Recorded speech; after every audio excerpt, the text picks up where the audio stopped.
17వ శతాబ్దం నుండే ఆంగ్లేయులు భారతదేశానికి రావడం మొదలుపెట్టారు. అప్పుడు దేశంలో మొఘలుల పాలన సాగేది.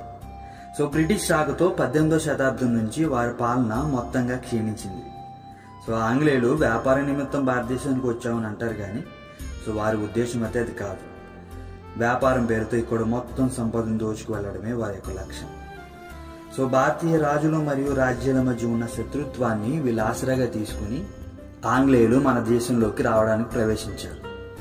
సో ప్లాసీ యుద్ధం మరియు బాక్సర్ యుద్ధాల్లో గెలిచాక వీళ్ళు మనపై వాళ్ళ అధికారం చెలాయించడం మొదలుపెట్టారు. అప్పటి నుంచి ఈస్ట్ ఇండియా అనే పేరుతో అధికారం చేయడం స్టార్ట్ చేశారు. సో ఇక్కడ భారతీయ జీవితాలు సర్వనాశనం చేసి అక్కడ వాళ్ళు సుఖంగా ఉండేవాళ్ళు. ఆకలి బాధలు, అత్యాచారాలు సాగుతూనే వచ్చాయి. వీళ్ళు అప్పట్లో సిపాయిల కోసం కొత్త రకం బుల్లెట్స్ ని తీసుకొచ్చారు. ఆ తూటాల మూతలు ఆవు మరియు పంది కొవ్వుతో తయారు చేయబడి ఉండేవి. వాటిని దంతాలతో తీసి వాడవలసి వచ్చేది. అప్పుడు హిందూ ముస్లిం సిపాయిలు వారి ధర్మానికి విరుద్ధమని బాధపడ్డారు. దీనిని సిపాయిలు ఎదిరించడానికి ధైర్యం చేయలేకపోయారు. సో అప్పుడే మంగల్ పాండే అనే ఒక సిపాయి దీని వెనుక జరిగిన విషయాలు వారికి చెప్పి వారిలో ఒక మోటివేషన్, ఒక చైతన్యాన్ని తెచ్చారు. దీంతో 1857 తిరుగుబాటు మొదలైంది. ఇది దేశం మొత్తం వ్యాపించింది. ఆ టైంలో బెంగాల్లో జాతీయభావం చాలా వేగంగా పెరిగింది. వందే మాతరం ఉద్యమంలో భాగంగా అక్కడ బెంగాల్ యువత ఆంగ్లేయులకు వ్యతిరేకంగా నినాదాలు చేశారు. ఆ తర్వాత బెంగాల్లో భారతీయులు బ్రిటిష్ వారిపై వ్యతిరేక భావాన్ని చూపించిన కారణంగా లార్డ్ కర్జన్ బెంగాల్ని రెండుగా విడదీశాడు. దీంతో బ్యాంగ్ బ్యాంగ్ ఆందోళన మొదలైంది. బెంగాల్ నుండి కుతురాం బోస్, ప్రఫుల్ల జోషి, బినయ్, బదల్, దినేష్ లాంటి యువ విప్లవకారులు ఆంగ్లేయులకు వ్యతిరేకంగా పోరాడారు.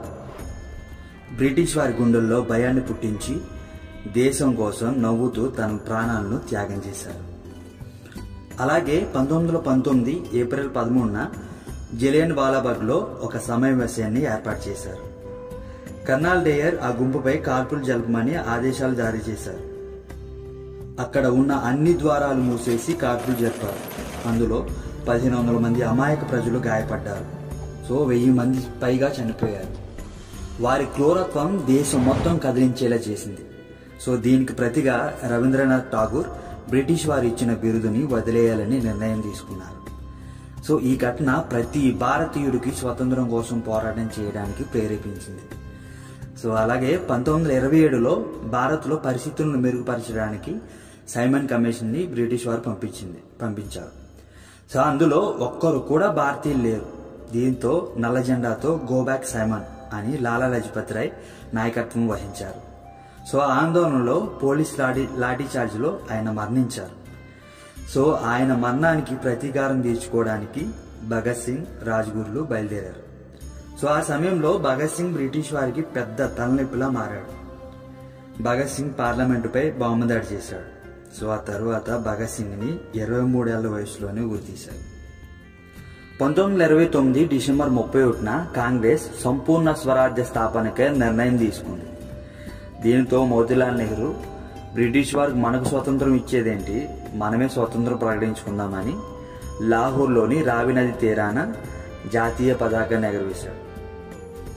సో 1930 జనవరి 26న మొదటి స్వతంత్ర దినోత్సవం జరిపారు.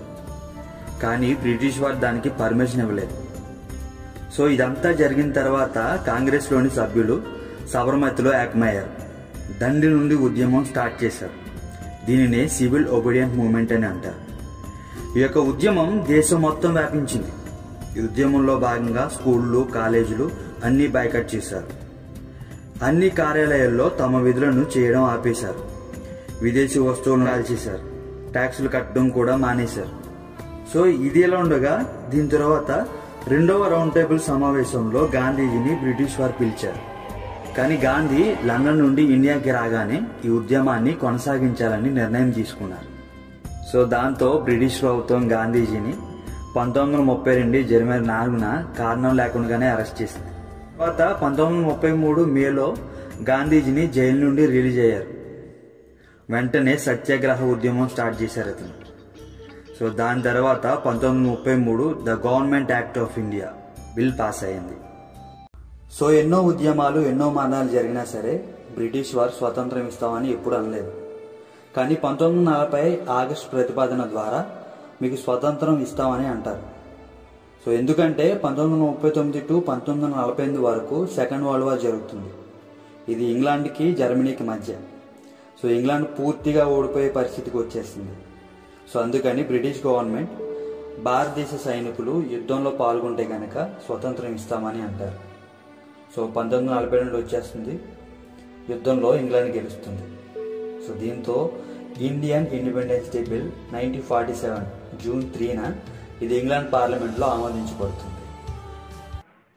సో దీంతో ఫస్ట్ టైం 1947 ఆగస్టు 15 స్వతంత్ర దినాన ఫస్ట్ టైం ఢిల్లీలో ఎర్రకోటపై మన జెండా ఎగరేస్తారు.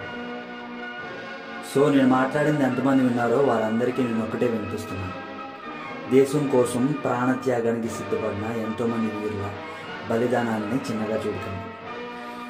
దేశం కోసం చేసిన ఈ త్యాగాలు మరియు భారతదేశం యొక్క సారాంశాన్ని నలుగురికి తెలియజేసి దేశం అంటే గౌరవప్రదమైన భక్తిభావాన్ని పెంపొందించండి. జై హింద్.